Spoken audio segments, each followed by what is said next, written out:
To hide the family shame, Valerie's father married her off, pregnant and desperate, to a poor country medic in a remote village. But next to this stranger, Valerie kept catching herself feeling something impossible, like they'd met long before this life even began. Valerie sat on the very edge of the old sofa in the living room, knees pulled tight to her chest, listening as her father talked on the phone just beyond the wall. His voice was smooth, businesslike, the same tone he always used when discussing deals or shipments. But she knew better. Beneath that calm surface simmered something dark, something about to crash down on her head. An hour ago, she'd finally found the courage to tell her mother, only her mother. Lydia turned pale, pressed a hand to her lips, then slowly sank into a chair and said nothing for a long time. Eventually, she went to her husband. She had no choice. The study door swung open. Victor stepped into the hallway, and the floor groaned under his heavy tread. He stopped in the doorway, looked down at his daughter, and Valerie felt the blood drain from her face. "How many weeks?" 12, she whispered. 12, he repeated, tasting the word like poison. 12 weeks you walked around in silence. 12 weeks I had no idea my own daughter he didn't finish. He strode into the room, stopped by the fireplace, turned his back to her. His shoulders were broad, rigid, the kind that belonged to a man used to grabbing life by the throat and bending it to his will. "And who is the father?" She said the name. "Roman, the son of that old business contact her father had dealt with 2 years back. Young, charming, driving an expensive car and flashing that quick, practiced smile. She'd met him by chance at a party, then again and again. He looked at her like no one ever had. At least, that's what she thought. That's what love felt like. He knows? He knows, Dad." And she dropped her gaze. Tears welled up, but she held them back. Victor couldn't stand women crying. He called it theater. He said he's not ready to get married, that he's got plans, that we're too young. Silence filled the room, so deep you could hear the antique clock ticking above the mantel, the one Victor brought back from some overseas trip and had always been so proud of. "Too young," Victor said slowly. "Too young for marriage, but not too young to knock up my daughter." He turned. Valerie saw his face, and it was worse than shouting. Gray, shut down. His eyes gleamed not with tears, but with something colder, sharper, calculated. "You're 23, he said. 23. No real education. No career. No grit. I planned everything for you. Got you into college. Tried to set you up in society. And what do? You fall for the first smooth talker who whispers sweet nothings in your ear, like some street girl. Dad, quiet. I'm not done with you." He took a step forward. "I've always told you, you're empty. Not the kind of person I can trust with anything real. You live in clouds, Valerie. I hoped, at least, to marry you off well, to protect the family name. And look what you've done." Footsteps echoed in the hall. Lydia entered, holding a glass of water, and handed it to her daughter. Valerie took it but didn't drink. "Victor," Lydia said softly, "don't be so harsh. She's terrified already." He gave a short, bitter laugh. "Good. Maybe fear will teach her to use her brain, though it might be too late for that." He lowered himself into the armchair across from her, hands folded neatly on his knees, a familiar gesture. This was how he always sat right before making a decision. "Here's how it's going to be. It's too late for an abortion. You missed your window. Roman wanted to marry you. He has made that clear. I don't need a scandal. My partners aren't fools. They have standards. If they find out my daughter got knocked up by some stray, my reputation tanks. My influence crumbles, and I want to allow that." Valerie lifted her eyes to his. They were full of such raw pain that Lydia turned away for a moment. "Dad," she whispered, "what about me? What happens to me?"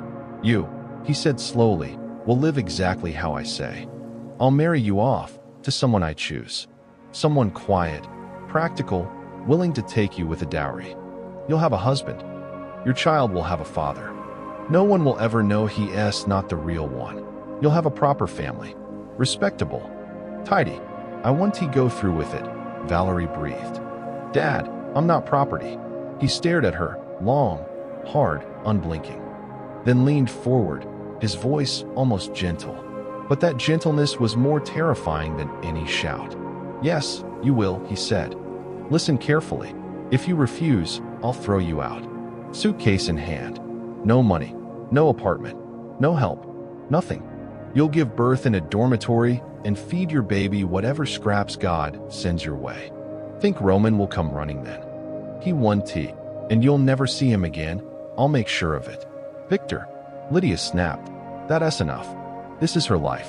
She chooses my plan or the street. There is no third option. Valerie bowed her head. Tears finally spilled, slow, heavy drops. The glass trembled in her hand. Lydia stood beside her, silently crying, clutching the front of her dress. She understood. Her husband wouldn't tea back down. Once Victor made up his mind, nothing could change it. He rose, walked over, and placed a hand on Valerie's head. For the first time in years, he touched her. But it wasn't a father's touch. It was possessive, like placing a hand on something newly purchased. Don't cry, he said, almost calmly. I'll find you a husband. I'll give you a house, so you're not sleeping on the streets. A little place in the countryside. Simple, but with a roof over your head. You'll live like newlyweds. And maybe, just maybe, you'll grow into a real person. He withdrew his hand and left. Valerie and her mother stayed in the living room, alone. The clock ticked. On the table beside them, untouched tea grew cold. Mom, Valerie whispered, I don't want this. I know, sweetheart, Lydia replied just as quietly. But he won tea relent. That's just who he is. And so they sat, for a long time, two women powerless to change what was coming. A week passed. Valerie barely left her room. She ate little, slept poorly. It felt like her body no longer belonged to her. It had become a bargaining chip, something her father negotiated behind the heavy oak doors of his study. And those doors never stayed shut. Men came, strangers in jackets over sweaters, briefcases tucked under their arms. They sat with Victor for hours, drank tea, left without a word. Valerie tried to eavesdrop, but his voice stayed low, and the study doors were thick, solid. Only once did she catch a fragment. Not from town. Keep the gossip down. Quiet guy. Doesn't tea drink. We'll take her cheap. A chill ran through her. He really was shopping for a husband, not as a father, but as a merchant selling stale goods. Lydia visited several times a day, brought juice, apples, or just sat beside her, stroking her hair. There wasn't tea much to say. Her mother understood everything, and was ashamed of that understanding, because she couldn't protect her daughter. Maybe I should just run away? Valerie whispered one day. My aunt lives far off. I could stay with her, at least for a while. Sweetheart, Lydia closed her eyes. Your aunt would call him first thing. She owes him everything. He bought her apartment years ago. You never knew. What about my friends? Your friends are daughters of his contacts. Their parents would shut them down in a heartbeat. Valerie turned her face to the wall. It hit her. The whole world around her was woven from people her father owned, through money, favors, connections, old debts. There wasn't a single crack she could slip through. On the 10th day after their talk, her father came to her room himself, something he rarely did. He knocked, didn't wait for an answer, opened the door, and sat on the edge of her bed. Get up, he said. We need to talk. Valerie sat up, pulling the blanket under her chin. Her father placed a photograph on the nightstand. Amateur, simple. Against a wooden fence stood a young man in a jacket, holding some kind of bag, medical or just plain work gear. His face was calm, unremarkable. Brown hair, straight nose, gray eyes. Not handsome, not ugly. Around 30, maybe a bit older. Who asked this? Valerie asked. This is Andrew, the medic. Works in a village. He named the place, and Valerie vaguely remembered it. Somewhere distant, near the edge of the county, surrounded by fields and forest. P.S. alone. Buried both parents. Lives in a staff room at the clinic. Wants his own home, his own family. Quiet. Doesn't drink. Never been in a fight. I checked. Dad, are you serious? I'm dead serious. He looked her straight in the eye.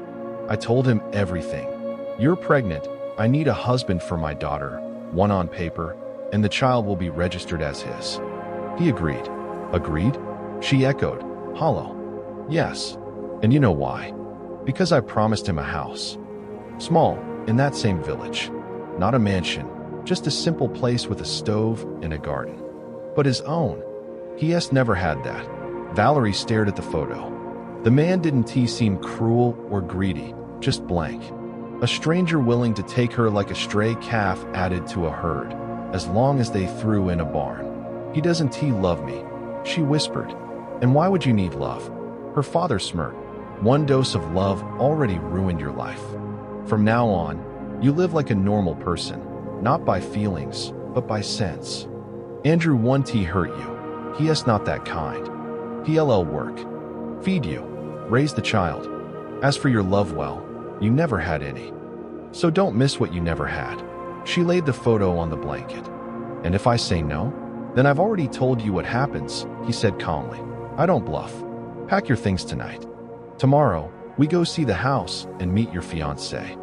We'll schedule the wedding fast, quiet, no guests. We'll say young love moves quickly, that sort of thing.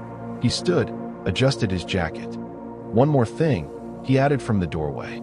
Don't you dare tell him the full truth later. Spare him the gory details. He knows enough. Don't ruin his mood, understand? Valerie nodded without looking at him. I felt like a broodmare, sold off without a thought for my feelings or instincts. Inside, a void opened up, deep, endless, impossible to fill. When her father left, she moved toward the window. No, she collapsed onto the floor beside the bed, forehead pressed to the wooden leg, eyes shut. And then it happened. The memory she'd carry forever. From the depths of her mind, unbidden, a dream surfaced. She'd had it several times over the past 6 months, before Roman, before all of this. It was strange. She walked a narrow path between fields, barefoot, dust warm as fresh milk under her feet.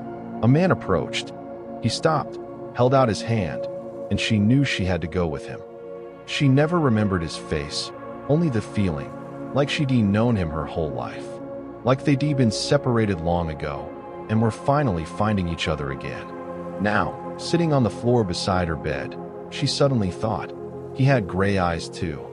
She'd seen it, faintly but clearly. Gray, calm. She shook her head. Coincidence. Half the men in the country have gray eyes. And dreams. Just nerves. Hormones. Nothing more. Don't read into it. But the photo lay on the nightstand, and she couldn't look away. That evening, she sat alone for hours. No more tears, they were gone. She just turned her life over in her mind like rosary beads. The college her father forced her into, which she hated. The friends who were really just social accessories. Roman, with his sweet words and hollow eyes. And herself, 23, with nothing to lean on except a surname her father now threatened to strip away. Late that night, her mother came in, sat beside her, wrapped her in a hug. She smelled of home, of the herbs she always steeped for bedtime tea. Sweetheart, Lydia said, let me tell you something, not as your mom, but as one woman to another. Valerie nestled into her shoulder. Your father, he's not evil. He's just different. He measures everything in money, advantage, status. He thinks he is punishing you, but really, he is punishing himself. He just doesn't realize it. And you might be the only one of us with a real chance to escape this house, this life. What chance, Mom? I'm being shipped off to a stranger. Or maybe not a stranger, Lydia said softly. Maybe exactly who you're meant to be with. Life is funny, sweetheart. Sometimes it leads you through the darkest doors, straight into the light. Just don't shut yourself off. Don't resent Andrew. He is not to blame for your father's choices. He has got his own path. Valerie stayed silent. Her mother's words settled inside her like warm stones sinking into a quiet stream, slow, steady. And the house, Lydia sighed. He'll give it to you, yes. But not out of kindness, out of spite. He wants you to live there, suffer without comforts, crawl back begging. Don't you dare, sweetheart. No matter what, don't return to him. Better to be mistress of a humble home than his possession. She kissed Valerie's forehead and left. Valerie lay down, stared at the ceiling, then reached for the photo, placed it beside her pillow. Morning came. A car arrived. Her father took the front seat with the driver. Valerie sat alone in the back. Her mother stayed home, suddenly struck with a headache. Both women knew what that meant. The car left the city, merged onto the highway, then turned onto a dirt road. Fields stretched on both sides. Trees stood in early green haze. It was mid-May. Valerie stared out the window, thinking only one thing. Somewhere ahead, in a village she'd never seen, a man she'd never met was waiting. And from his first words, his first glance, the rest of her life might depend. The car veered off asphalt onto gravel, then soft earth. Wheels crunched, then rolled silently. Fences lined the road, old apple trees leaning against them, cats sunning themselves on warm planks.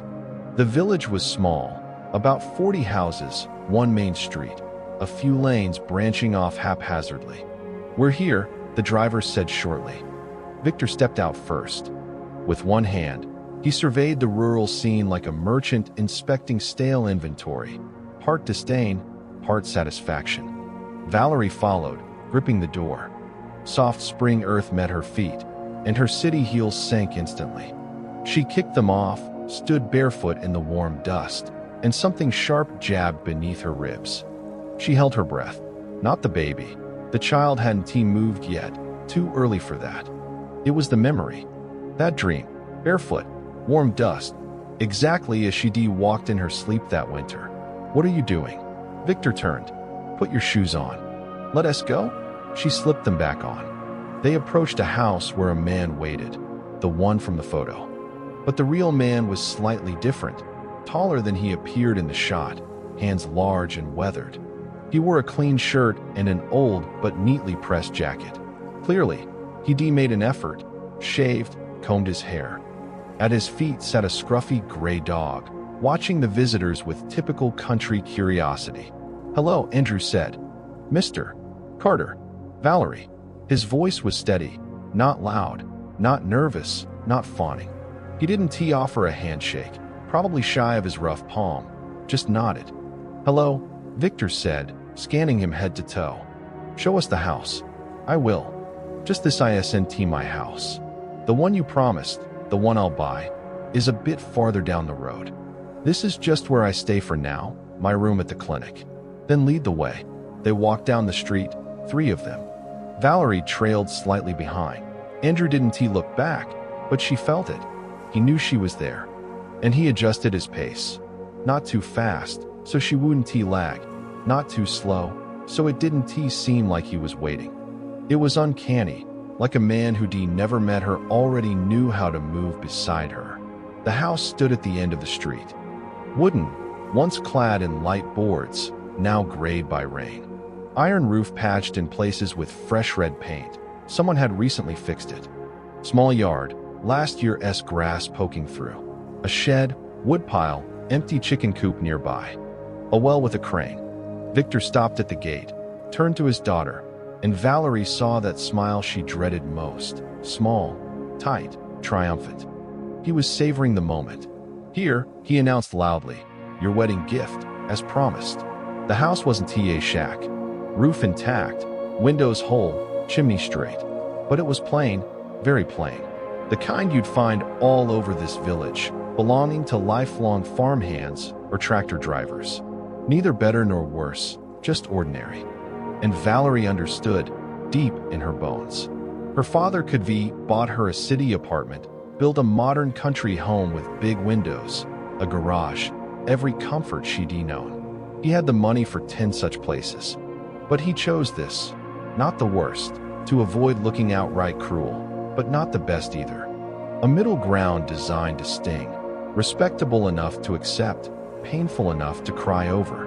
It was mockery, refined, calculated, precise. "Thank you," Valerie said quietly, not looking at him. "You're welcome," he smirked. "Make a life." "Andrew got the keys?" "I do." Andrew pulled a ring from his pocket. "Go on in." Inside, The air smelled of dry wood and fresh whitewash. Someone, Andrew or a neighbor, had cleaned recently. Walls freshly painted, floors scrubbed. Plain floral curtains hung at the windows, new. But on the table sat a 3-liter jar of white apple blossoms, slightly crooked, as if picked hastily from a backyard tree.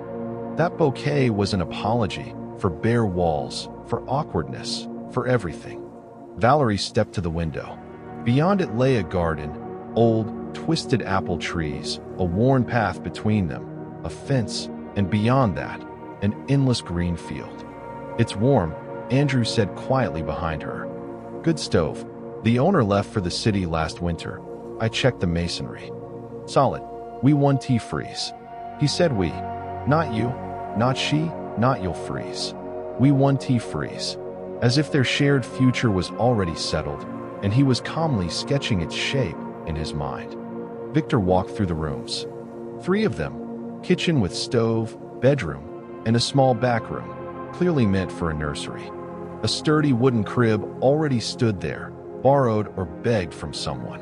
Victor saw it and froze for a second, then looked away. "Well," he said, stepping onto the porch, "you've got shelter. Not a palace, but I never promised one. I promised a house. Here it is. The rest is up to you." He turned to Andrew. "You heard me last time. I want to repeat myself. This girl, she is your wife now. Hurt her, and I'll make you regret it." "I understand, Mr. Carter," Andrew said calmly. "I don't plan to hurt her." "Good." Victor pulled an envelope from his inner pocket. "Some cash for basics, firewood, groceries. Don't spoil her, but don't starve her either. Wedding is set for the 7th, in 12 days. I've arranged it. I'll bring my own witnesses. Her mother will handle the dress. You come a day early, stay with us, and we'll head to City Hall in the morning." He thrust the envelope at Andrew, who took it without counting. "Valerie," Victor called, "say goodbye and stay. Settle in. Whatever else you need, your mother will bring." Valerie bowed her head. She thought he'd hug her, say something, even cold, but something. He didn't just nodded, got in the car, and drove off, leaving a cloud of dust over the green road. Valerie stood on the porch. For the first time in her life, she was truly alone, in a stranger's house, in a stranger's village, with a stranger as her soon-to-be husband. No local contacts, no money beyond what was in her small purse, not even a toothbrush. Her mother was supposed to bring that. A brand new life was beginning. Valerie sensed it wouldn't resemble anything she'd known before, and that terrified her and thrilled her at the same time. Andrew stood on the bottom step, not too close. He knew better. "Valerie," he said softly, "I know this is hard. I want to push you to talk. Stay alone if you need to. I'll go to the clinic, got patients. Back by evening. If you need anything, ask Mrs. Gale, 2 houses down. She is kind. Want to let you down." Valerie nodded. Her voice had vanished. Andrew didn't leave right away. He lingered, glanced at the garden, then said quietly, as if to himself, "We've got beautiful apple trees here. Especially that corner one. Late bloomer, hasn't flowered yet. When it does it'll look just like a bride." And he walked off without looking back. Valerie sank onto the step and sat for a long time. A fat bumblebee buzzed overhead. And by the fence sat that same gray dog, watching its new mistress with solemn, country seriousness. The corner apple tree in the far end of the garden stood bare, but its buds were tight, firm. Valerie stared at it, thinking, the man she'd just met today had noticed this tree before she ever arrived. And not just noticed, he'd already imagined it in bloom, compared it to a bride. And for some reason, that thought warmed her. Andrew returned that evening, just as promised. Brought a pot of hot porridge, Mrs. Gale's gift to the new bride, so she wouldn't fuss with the stove on day one. Also bread, a jar of milk, a slice of lard wrapped in a clean cloth. Valerie sat at the kitchen table, in the same city dress, and stared at these simple things like they were miracles. At home, food came on fine-rimmed plates, milk poured from glass bottles delivered by a private dairy. Here, milk sat in a liter jar with a green lid. and smelled like nothing she'd ever known. "I made your bed in the bedroom," Andrew said, setting the pot down. "Clean sheets, don't worry. I'll sleep in the back room, on the cot. Don't fret about anything." He said it plainly, without subtext, as if he'd planned it all to spare her this exact worry. Valerie looked up at him. "Thank you." The first words she'd spoken to him all day. Andrew nodded, turned to the stove, and started the fire. Flames caught quickly, evenly. Clearly, he'd done this hundreds of times. That first evening, they barely spoke. Ate porridge, drank tea with bread. Andrew showed her where bread, salt, sugar were kept. How to light the kerosene lamp. There was electricity, but it flickered at night, so he kept the lamp ready. Where the wash basin was, how to fill it from the bucket. "The well is close," he said, "but don't carry water yourself. Too heavy for you. I'll handle it. Just tell me when it runs low." Valerie nodded. His kindness made her uneasy, not for herself, but for him. He owed her nothing. He'd gotten his house, the deal was done. Yet here he was, caring. And she couldn't understand why. She lay awake long that night, in a stranger's bed, in a stranger's house, listening to the faint creak of the cot in the next room as Andrew shifted in his sleep. Listening to a distant dog howl. Listening to wind rustle through apple leaves. Just before dawn, she finally drifted off and dreamed that dream again. The road, the fields, warm dust under bare feet. Only this time, the man approaching wasn't faceless. He had a face, ordinary, calm, with gray eyes. And in the dream, she recognized him. She woke with her heart pounding. Morning light filled the room. From the kitchen came the smell of fresh tea and baked potatoes. She got up. Andrew stood by the stove, stirring something in a cast-iron pot. He turned when she entered. "Morning. Baked some potatoes. Go ahead and eat.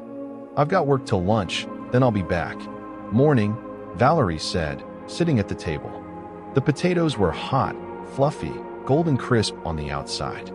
She took a bite and caught herself thinking, "I like this." She liked sitting here, in this tiny kitchen, with a man who'd been a total stranger yesterday, eating simple food. She didn't understand where this feeling came from. Maybe just exhaustion. After all the tears and terror at her father's house, her body was finally letting go. "Andrew," she asked suddenly, "why did you agree?" He looked up from the pot, met her eyes calmly. "You mean about all this?" He thought for a moment, then sat across from her, hands folded. "I'll tell you the truth, don't take it wrong. I want tea. I've been alone my whole life. My mom died when I was 18. Dad was gone before that. I studied, then came here, 7 years now. Folks respect me. The village medic's always welcome. But I've never had my own home. Never had a wife. Never had a child. And I'll be 32 soon. When your father came, told me everything I thought." He paused, searching for words.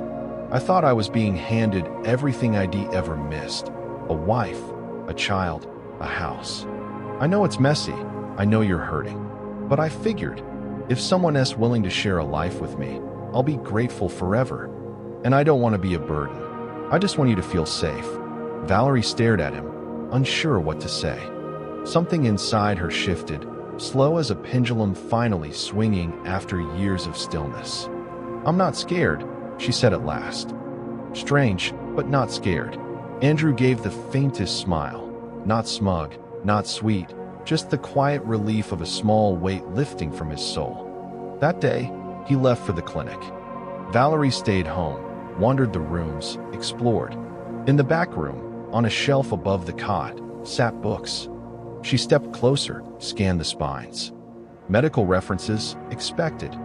But beside them lay a slim volume of poetry, the same battered green-covered collection she'd borrowed from her father's library as a teen and lost years ago. The very poet she loved. Her father owned his complete works, dusty, unopened. But Andrew had this one small book, pages dog-eared. She picked it up, flipped it open at random. A dry grass blade marked a page. And the poem there was her favorite, the one she'd copied into her journal at 16. Valerie closed the book, sat on the cot, and stayed there a long time. When Andrew returned, she said nothing about it, just made tea. She finally learned where everything was. Set bread on the table, sliced lard thinly, the way her grandmother used to, long before her father got rich. "You like him?" she asked that evening, nodding at the bookshelf. Andrew didn't get it at first, then followed her gaze and nodded. "Yeah, poetry had a teacher who read it beautifully. I love him too."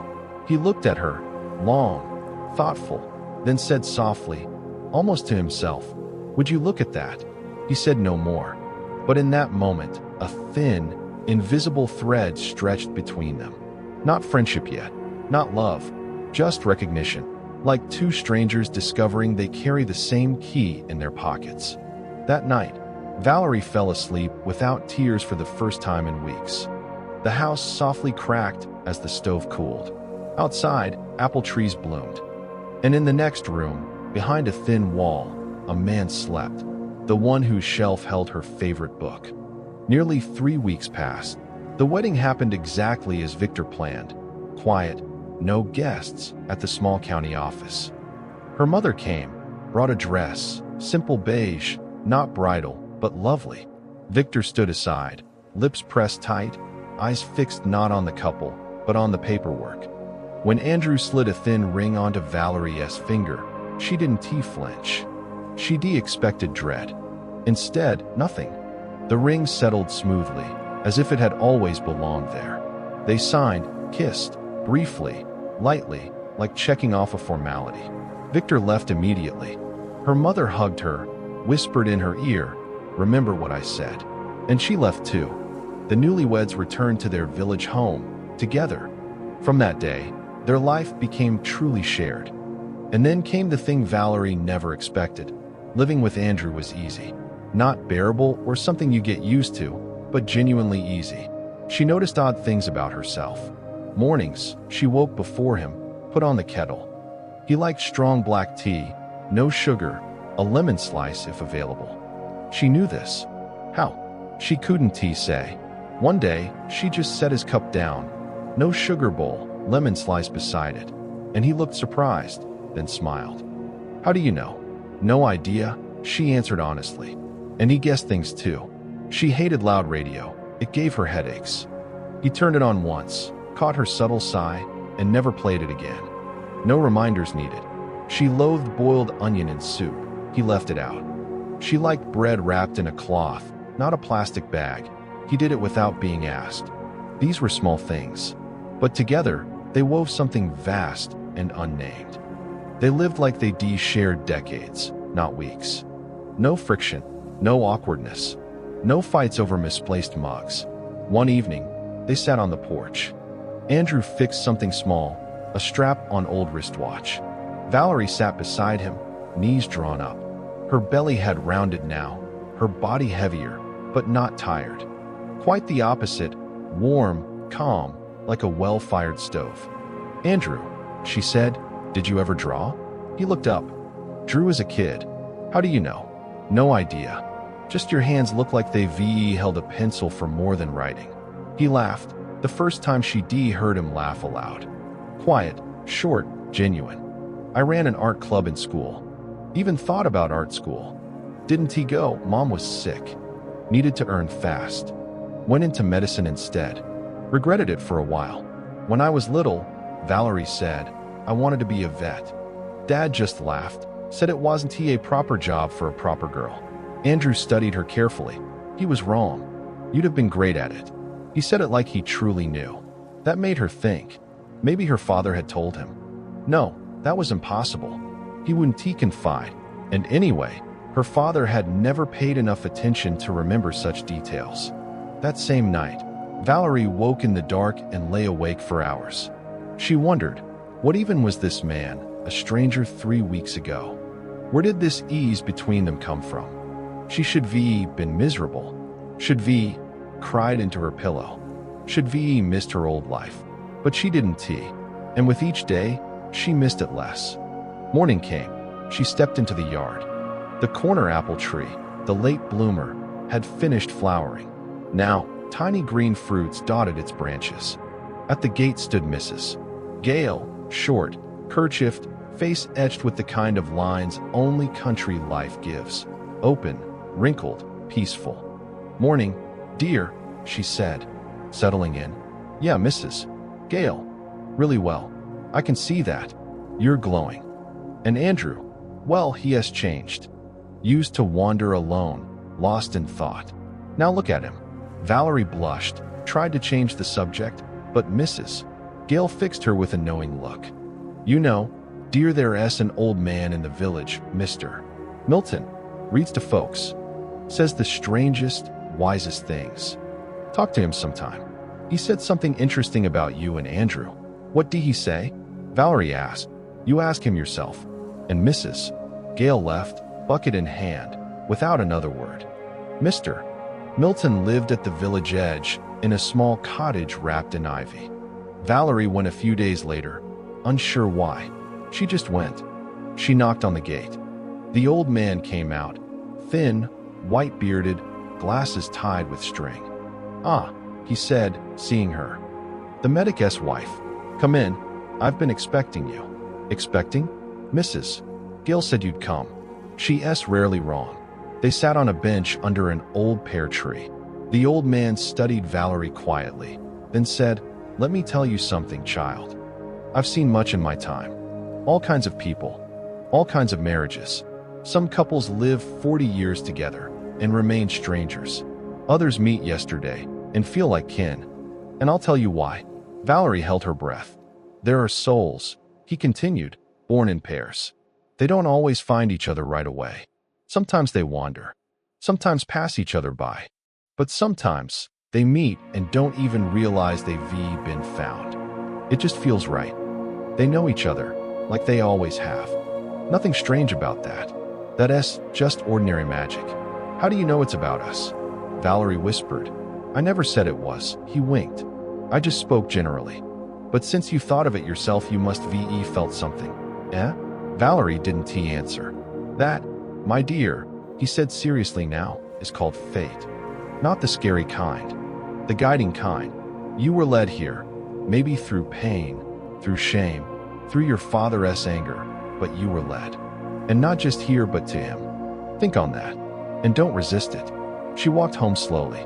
Late lilacs bloomed along the road, sweet enough to make her dizzy. At home, Andrew waited. Kettle on, bread sliced, eyes on her face. "You saw Milton?" "Yeah." "He say anything?" "Yeah." "What?" Valerie hesitated, then sat beside him, rested her head on his shoulder, for the first time, simply, wordlessly. "He said we weren't brought together by accident." Andrew didn't reply, just gently, barely touching, laid his hand on her hair. And that was enough. That summer came early and generous. By June, the village drowned in green. Burdock stalks towered by fences. Peonies burst in yards, white, pink, deep burgundy. Valerie stepped into the yard each morning, barefoot on warm porch planks, and each time, it felt like a dream. But a good dream. The kind you never want to wake from. Her belly grew. She learned to move slower, smoother, one hand resting on her lower back. Mrs. Gale gifted her an old but sturdy sundress, tiny blue polka dots, loose and comfortable. Valerie wore it nearly every day. Her city dresses hung untouched in the closet. Andrew rose early, left for the clinic, sometimes returned for lunch, sometimes not, if he had to visit distant farms. The village was small, but homes scattered wide, and he was the only medic for miles. Everyone knew him. When Valerie walked with him down the street, people greeted him. Old women nodded, men tipped hats, children ran to see if his bag held anything fun. One day, she realized they accepted her too, not as some rich city girl dumped on a simple man, but as Valerie, Andrew's wife. No whispers, no sideways glances, and that warmth filled her chest. She didn't notice when she started running the household. At first, she feared everything. The stove, the well, the chickens neighbors gifted them for housewarming. Andrew showed her patiently, not lecturing, not correcting, just doing, so she could watch and copy. And her soft city hands slowly grew sure. One day, she baked bread herself. Mrs. Gail brought starter, explained kneading, rising. Valerie spent all day, flour in her hair, burned fingers on the skillet. But when she pulled out that golden, heavy, fragrant loaf, tears filled her eyes. She didn't know why she cried, just stood in the kitchen, holding hot bread in a towel, and wept. Andrew came home that evening, saw the bread, and paused. Then stepped closer, broke off a piece, tasted it. "Val," he said, "you're a witch." And she laughed through tears. That evening, they sat on the porch longer than usual. Swifts darted overhead. Crickets chirped in the grass. The western sky glowed pink as seashell flesh. Andrew told stories of his patients. Not names, just fragments. The old man whose blood pressure wouldn't drop because he secretly spiked his tea with brandy. The young mother of 3 who couldn't remember how to rest. The boy who bragged about scars from scraped knees. Valerie listened, then said suddenly, "You know, I could help you. Fill out charts. Do bandages. My grandma taught me. She was a nurse. I spent summers with her, followed her on rounds. She even let me play with gauze." Andrew turned to her. "I didn't know your grandma was a nurse. I never mentioned it. Dad hated that part of our history, thought it tarnished the family image. She worked 30 years in a hospital. Taught me everything." Andrew was quiet a long moment. "Val," he said finally, "why is it I keep learning things about you like I already knew them?" She shrugged. "I feel the same about you." They fell silent. Swifts flew lower. Words stuck in their throats like stones. "Milton," Andrew said, "told me something odd last week. I was giving him a shot, and he says, 'You're lucky, Andy. They gave you back your other half.' Some folks search a lifetime and never find theirs. I didn't get it then. But now maybe it's true. Maybe it is," Valerie whispered. In July, her mother came, without Victor, secretly. Told him she was visiting her sister at a spa. Brought summer clothes, medicine, treats. She sat in the kitchen, watched Valerie brew tea, serve her own bread, move through the house, confident, capable, and quietly cried. "What's wrong, Mom? I thought you'd be miserable here," Lydia said. "Prayed every night, but you, sweetheart, you're glowing. I've never seen you like this. I've never been like this, Mom." Her mother stayed 3 days. Barely saw Andrew. He stayed away to give them privacy. Only on her last evening did he join them for tea. They talked simply, warmly. As she left, Lydia hugged him tightly, truly, and whispered something in his ear. Valerie didn't catch it. Then she hugged her daughter. "I want to tell your father anything. Let him come see for himself, if he ever does." "He will," Valerie said. "He can't resist checking." Lydia nodded. They understood each other perfectly. August flew by in work. Weekends, Andrew and Valerie tended the garden. She showed him what remained from past owners, what needed replanting, where to dig new beds. She couldn't bend much now, just gave advice. He worked. She sat on a stool in the apple shade, reading or knitting. One Saturday evening, they walked to the river. Moved slowly, hand in hand. Fishermen sat on the bank. A boat bobbed near shore. Neighborhood boys taught younger kids to bait hooks. Valerie watched the water and suddenly thought, this is life. Not the one she'd planned. Not the one she'd dreamed of reading glossy magazines. But this, with worn grass underfoot, gray sky overhead, a warm hand in hers. "Andrew," she said, "if it's a boy, what should we name him?"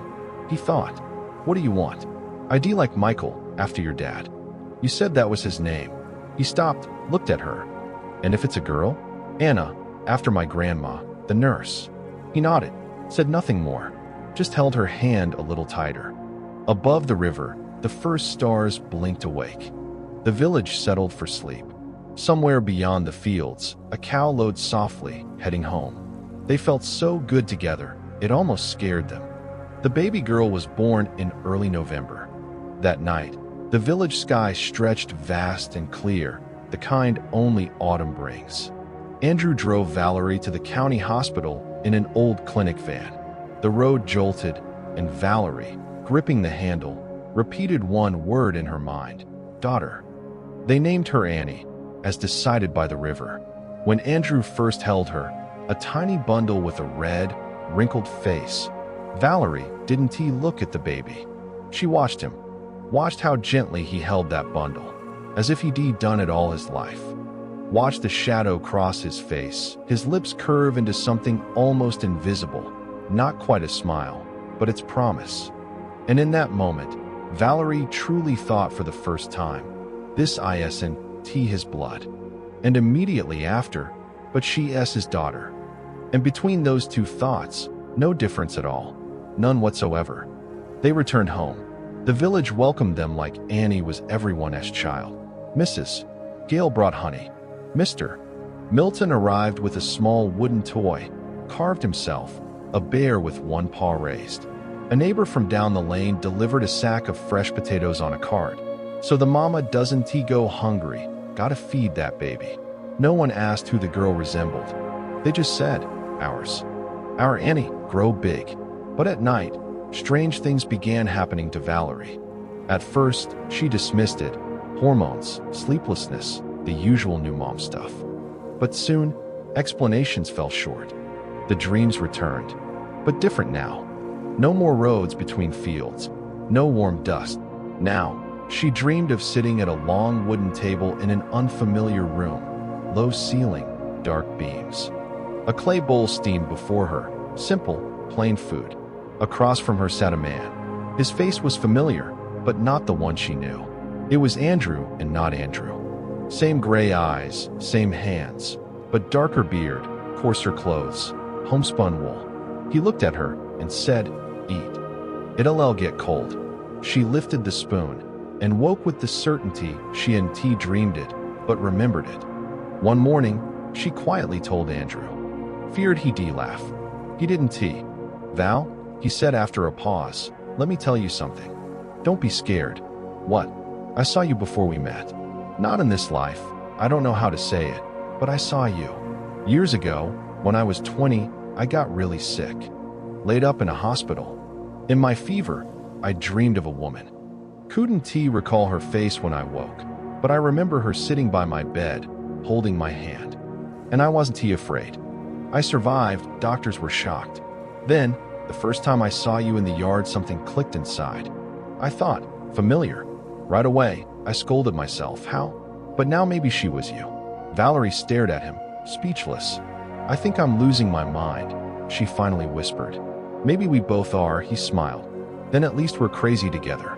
That same day, Valerie went to Mr. Milton. The old man sat in his garden, repairing a beehive frame. Several hives stood in the yard's far corner. She told him everything. The dreams before marriage, how she and Andrew guessed each other as habits, the new dreams with the wooden table, his fever vision of a woman by his bed. He listened, hands busy on the frame. When she finished, he set it down and looked at her. Child, he said, I told you in spring, some souls are born in pairs. I didn't tell you everything then. You weren't ready. But now you are. Tell me, such souls don't live just once. They come here, to this life, to do their work. What that is, we don't decide. Sometimes they meet and grow old together. Sometimes they part and search lifetimes to find each other again. Sometimes they meet anew and begin to recognize. Not with the mind, but with this, he tapped his chest, with instinct, habit. So they want doubt. But why us? Valerie whispered. Mr. Milton smiled. Ask fate. I don't know, child. I only know your paths crossed here for a reason. And it wasn't he your father who brought you together, though he thinks so. He was just a tool. He doesn't even realize what higher purpose he served. He thought he was punishing you, but really, he delivered you to your person. Life is smarter than we are. And the dreams? Those are memories. The soul remembers longer than the body. The body forgets by morning what happened at night, but the soul recalls what happened long before it was born. They show you this so you won't doubt. So you'll know you're exactly where you belong. Valerie walked home crying, but not like in spring. These were tears shed when everything inside becomes quiet and clear. At home, Annie slept in her cradle. Andrew sat nearby, reading that green poetry book. He looked up when Valerie entered. Well, he said our memory runs deeper than our bodies. Andrew nodded. as if he'd always known. That night, Valerie dreamed a new dream. She walked the same road from her first vision. But now, Andrew walked beside her, and they both knew where they were going. Warm dust cradled their bare feet. She woke before dawn. Andrew lay beside her, breathing evenly. Outside, a gentle rain began, soft, whispering, kind. In the cradle, Annie stirred, gave a tiny whimper, but didn't he wake? Valerie laid a hand on Andrew's shoulder, just to confirm he was real. Without opening his eyes, he covered her hand with his. And they lay like that as gray morning slowly rose outside. Nothing more was needed. No words, no proof. Everything had been said long before them, and confirmed by the life they now shared. Victor came in March, without warning. One morning, his black car rolled into the yard, and the driver opened the rear door. Victor stepped out in a long coat, surveyed the house, the gate, the corner apple tree, now bare, fat buds swelling. He stood a moment, then walked to the porch. Valerie saw him through the window. Annie rested in her arms, just fed, warm, sleepy. For a second, everything tightened inside, just like that day a year ago in the city living room. She took a deep breath and realized the fear was gone. Something else remained, but not fear. She opened the door. "Dad, hello," he said, and fell silent. He stood on the threshold, looking, first at her, then at the baby, then past them into the house. The room was tidy. Fresh bread and a milk jar sat on the table. Geraniums bloomed on the sill. It smelled clean, warm, lived in. A scent his own home had never known. Expensive, yes, but never this. "Come in," Valerie said. "Take off your coat. I'll put on the kettle." He entered, removed his coat slowly, as if it had grown heavy. Sat at the table. In his crisp city shirt, perfect tie, he looked oddly out of place among simple curtains and wooden walls. And he seemed to feel it too. Valerie laid Annie in the cradle. The baby cooed softly, looked at her grandfather with calm gray eyes, and closed them again. Victor watched her a long time. "She looks like you," he finally said. "You had those same eyes as a child." "Yeah," Valerie agreed. She set a cup before him, poured tea. Took out honey, her own, from Mr. Milton. "Where is he?" Victor asked, not naming Andrew. "At the clinic. He'll be back for lunch." "Oh." He sipped tea and fell silent. Valerie studied his face up close for the first time in ages and was startled. Her father had aged, not 5 years more. Bags under his eyes. 2 deep lines framed his mouth she didn't remember. And something in his posture had grown heavier, not from weight, but from within. "How are things with you?" he asked. "Good, Dad. Really good." He nodded, then fell quiet again. "And you? How are you?" And then Victor did something she never expected. He didn't straighten up. Didn't switch to business tone. Didn't change the subject. He slumped. It's hard to imagine a man like him complaining about life. But clearly, not all was smooth. Otherwise, he wouldn't stare into the table with such resignation. "Tough," he said quietly. "My partner betrayed me.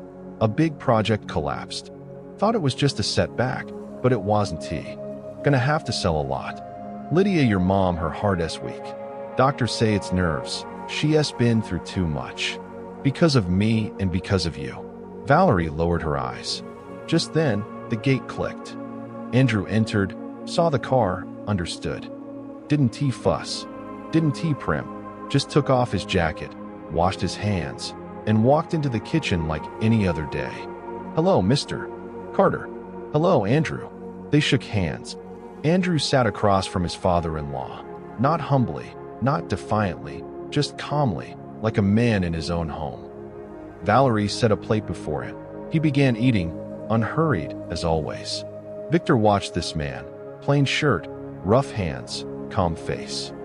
Watched, and saw what he couldn't a year ago, staring at a photo in his study. Saw a man beside whom his daughter was truly well. Annie's turning into a sweet girl, Andrew said, nodding to the cradle. Barely cries at night, calm as can be. Takes after her mother, Victor said. "Both of us," Andrew replied, and looked at Valerie.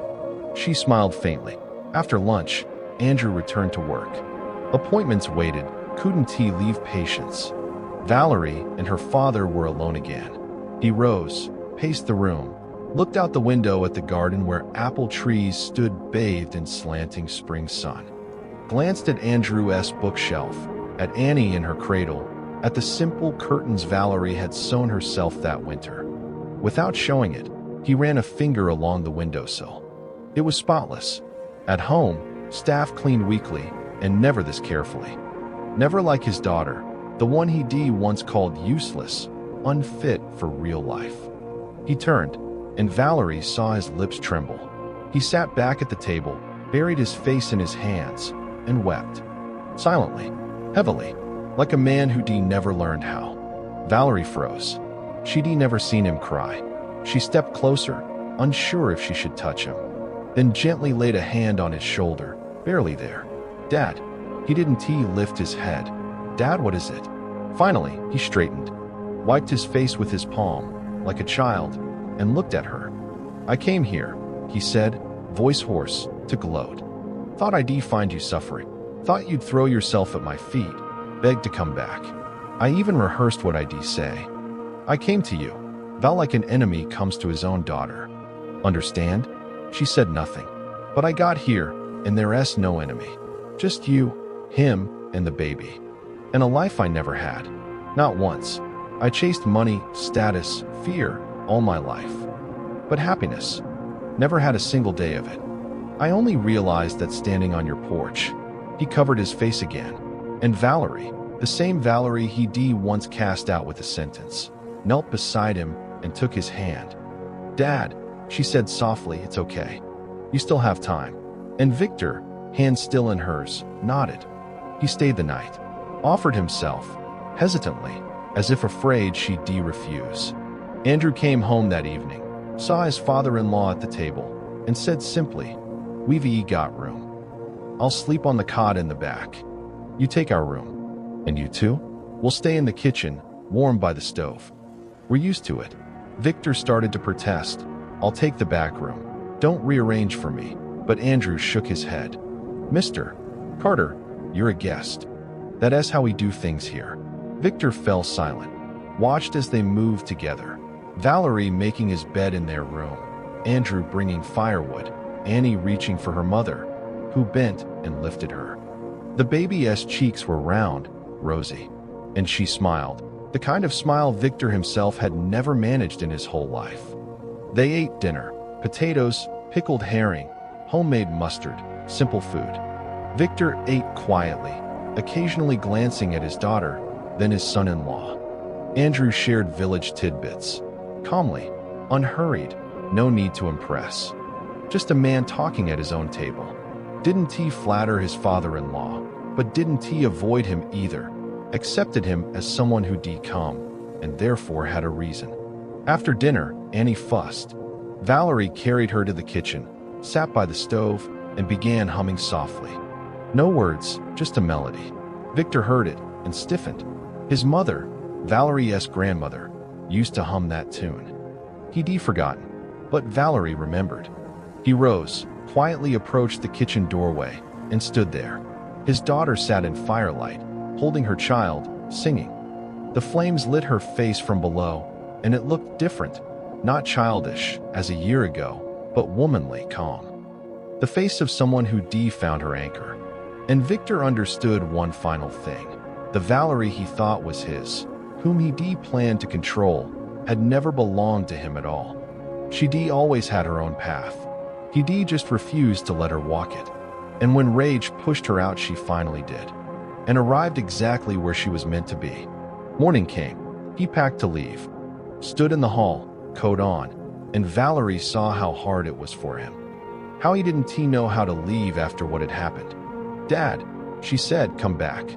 Bring Mom. Annie should know you." He nodded, paused, then said, "Val, that house I gave you, I meant it as punishment. Wanted you to suffer, crawl back. You probably understood that, but it backfired. You didn't shrink, you grew. I hardly recognize you now. And I'm ashamed, deeply ashamed.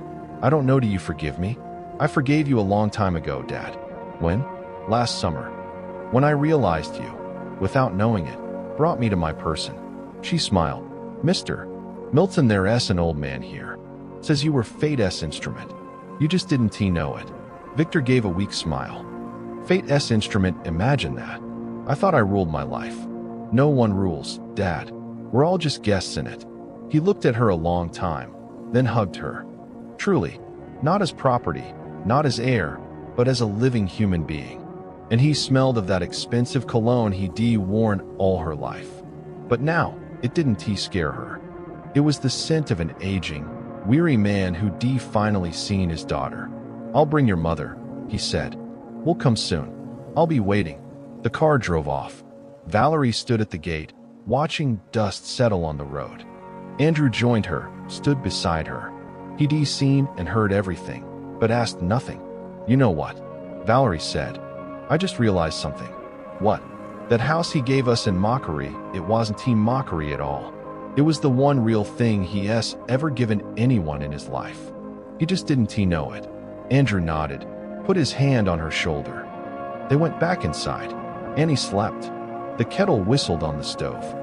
Spring sun streamed through the window, and the corner apple tree in the far garden stood thick with buds, ready to bloom. Another 6 weeks passed. In early May, when apple blossoms had fallen like white carpets on the ground, a car rolled into the yard again. This time, both parents came. Her mother brought Annie a tiny handmade blanket. Her father brought books, a whole box. Among them, Valerie spotted with surprise his untouched collection of that beloved poet, the one that had gathered dust in his library all these years. Why so many? She smiled. Not for you, he said. For Annie, when she gets older. She'll grow up a reader here. I can already tell. Lydia walked through the house, touching curtains, running fingers over the windowsill, just as her husband once had. Not to inspect, but to remember with her hands. Then she stepped onto the porch, looked at the garden, and stood silent a long time. When Valerie joined her, her mother's eyes shone. Sweetheart, Lydia said, remember what I told you. Life leads through the darkest doors into the light. I remember. I didn't really believe it then. Said it just to keep you strong. But it was true. That evening, the four of them sat at the table, like family. Annie crawled on the rug, tugged at her grandfather's sleeve. And Grandpa, the same Victor who once threatened to throw his daughter into the street, sat on the floor beside his granddaughter, carefully propping a pillow under her elbows so she wouldn't bruise. Late that night, after her parents slept and Annie finally drifted off, Valerie and Andrew stepped outside.